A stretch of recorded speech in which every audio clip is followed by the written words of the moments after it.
श्री शिवाय नमस्तुभ्यम। हर हर महादेव भक्तजनों। श्री शिव महापुराण कथा छठा खंड 13वां अध्याय।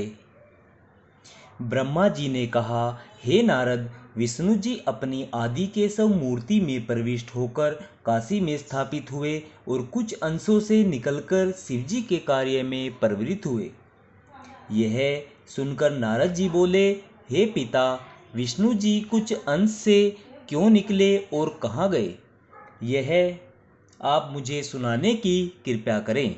ब्रह्मा जी ने उत्तर दिया, हे नारद, जिस कारण से विष्णु जी का संपूर्ण अंश उस आदि केशव मूर्ति से बाहर नहीं निकला, वह यह है कि जब पूर्व जन्म के पुण्य उदय होते हैं तभी काशी का वास मिलता है। जिस प्राणी पर शिवजी की कृपा नहीं होती वह काशी में नहीं रह पाता। जो मनुष्य काशी में नहीं रहते उनके जन्म को व्यर्थ समझना चाहिए। संसार के सभी तीर्थ सेवकों के समान काशी की सेवा किया करते हैं। काशी परम श्रेष्ठ और तीनों लोकों से न्यारी है। काशी में मृत्यु होने पर स्वर्ग से भी अधिक आनंद प्राप्त होता है। हे नारद, यही कारण था कि विष्णु जी अपने पूर्ण अंश से आदि के स्वरूप धारण कर काशी में स्थित हुए और अपने छोटे से अंश से उस मूर्ति से निकलकर काशी में भ्रमण करने लगे। गरुड़ और लक्ष्मी भी उनकी मूर्ति से कुछ दूर उत्तर की ओर स्थित हुई। जिस स्थान पर गरुड़ तथा लक्ष्मी स्थित हुई उसे धर्म क्षेत्र कहा जाता है। उसके दर्शन से अत्यंत आनंद प्राप्त होता है। अस्तु, विष्णु जी ने अपना स्वरूप इस प्रकार धारण किया जो तीनों लोकों को मोहित करने वाला था। उन्होंने श्रेष्ठ वस्त्र आभूषणों से सुसज्जित हो अपने को पुण्य कीर्ति नाम से प्रसिद्ध किया। गरुड़ भी उनके शिष्य बनकर विनय कीर्ति के नाम से प्रसिद्ध हुए। लक्ष्मी जी भी मनुष्यों के समान स्वरूप धारण कर गोमोक्ष नाम से विख्यात हुई। सब लोग इन तीनों के सुंदर स्वरूप को देखकर मोहित होने लगे। फिर विष्णु जी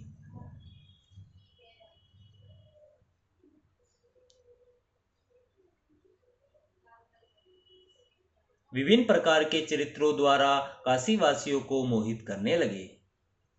हे नारद, जिस समय काशीवासी झुंड के झुंड विष्णु जी के दर्शन करने के लिए आते, उस समय विष्णु जी और गरुड़ जी, जिन्होंने अपना नाम विनय कीर्ति रख छोड़ा था, पुण्य कीर्ति नामक विष्णु जी की स्तुति करते हुए कहते, हे गुरु जी, आप उस धर्म का वर्णन करने की कृपा कीजिए जिससे संसार को आनंद प्राप्त हो।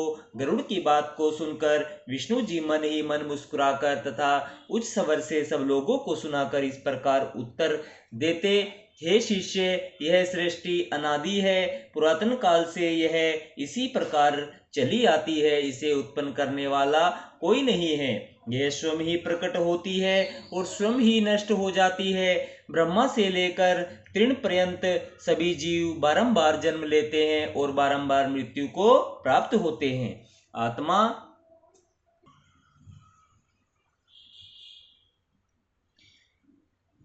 आत्मा को ही ईश्वर समझना चाहिए। आत्मा के अतिरिक्त अन्य कोई किसी का स्वामी नहीं है। ब्रह्मा आदि बड़े देवताओं को भी काल ने नहीं छोड़ा। इस बात पर जो विश्वास रखता है उसी को बुद्धिमान समझना चाहिए। हे शिष्य, संसार में न कोई बड़ा है और न कोई निष्पाप रहता है। भोजन सबको तृप्त करता है और पानी सबकी प्यास बुझाता है। मृत्यु का भय ऐसा है जो देवताओं को भी लगा रहता है। ब्रह्मा और विष्णु जी भी उससे भयभीत रहते हैं। जितने भी शरीरधारी हैं वे सब विद्या, बुद्धि और ज्ञान के कारण एक से हैं। संसार में मनुष्यों को केवल एक ही बात का ध्यान रखना चाहिए और वह बात यह है कि किसी भी जीव को दुख देना पाप है।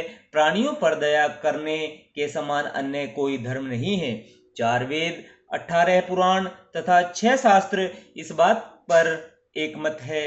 हे शिष्य, दान 4 प्रकार के होते हैं। रोगी को औषध देना, भयभीत का भय छुड़ाना, भूखे को भोजन कराना तथा विद्यार्थी को विद्यादान देना।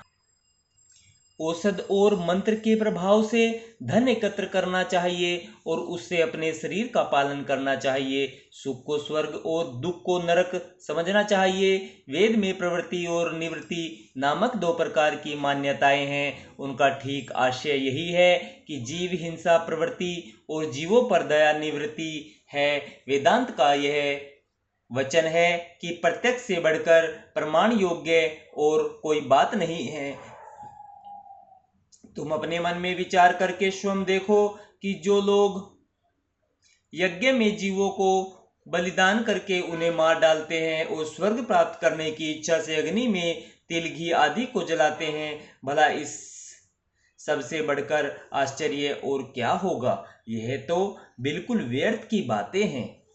हे नारद, इस प्रकार पुण्य कीर्ति नामक विष्णु ने धर्म के विपरीत बहुत सी बातें कही। उन बातों को सुनकर काशी निवासी मोहित हो गए और पुराने धर्म से उनका चित्त उचटने लगा। जिस प्रकार विष्णु जी ने पुरुषों को मोहित किया, उसी प्रकार लक्ष्मी जी ने भी स्त्रियों को बौद्ध धर्म का उपदेश करके उन्हें उल्टी बातें सिखा दी और उन्हें अपने अधीन कर लिया। उन्होंने स्त्रियों को केवल शरीर पालन करने की शिक्षा दी और अपने उपदेश से पतिव्रत धर्म को व्यर्थ सिद्ध कर दिया। उन्होंने वर्णाश्रम धर्म को समाप्त कर देने वाले अनेक उपदेश किए। हे नारद, उनके उपदेश का सारांश यह था, वेद जिसे आनंद स्वरूप ब्रह्मा कहते हैं वह अन्यत्र नहीं है, अपितु उसका तात्पर्य यह है कि जब तक इस शरीर की इंद्रियां शिथिल नहीं होती तब तक खूब आनंद उपभोग करना चाहिए। परोपकार के लिए इस प्रकार तैयार रहना चाहिए कि यदि कोई मनुष्य अपना शरीर मांगे तो उसे भी दान कर देना चाहिए। उसकी उत्पत्ति पर भी धिक्कार है। कोए, कुत्ते, सियार, कीड़े आदि इसे अपना भक्ष्य बनाते हैं। यह एक न एक दिन अवश्य ही जल जाता है, तब इसे रखने से भी क्या लाभ। यदि अन्य जीवों को इसके द्वारा कोई लाभ पहुंच सके तो वह उत्तम है।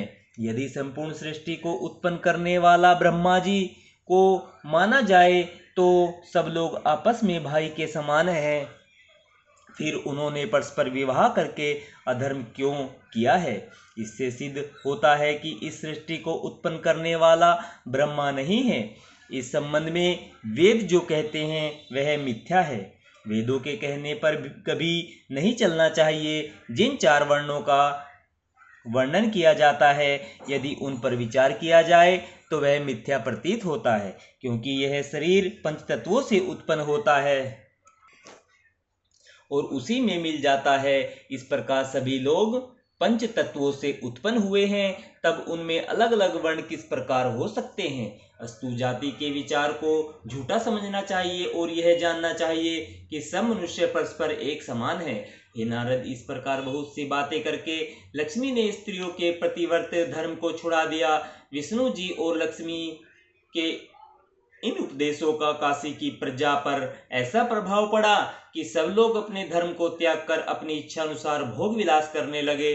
सब पुरुष स्त्रियों के कहने में चल उठे। स्त्रियां जो कहती उसी के अनुसार वे आचरण करते थे। इस प्रकार धर्म विरुद्ध आचरण करने से सब और पाप फैल गया। उस समय राजा दिवोदास ने ब्राह्मण रूपी गणपति का स्मरण कर राज्य कार्य से अपना हाथ खींच लिया। अपनी प्रजा की ऐसी दशा देखकर उनकी बात को सत्य समझकर वह इस प्रतीक्षा में रहने लगा कि कब दूसरा ब्राह्मण आवे और मेरे मन के दुख को दूर करे। इसी चिंता में वह रात दिन निमग्न रहता था। श्री शिवाय नमस्तुभ्यम। हर हर महादेव।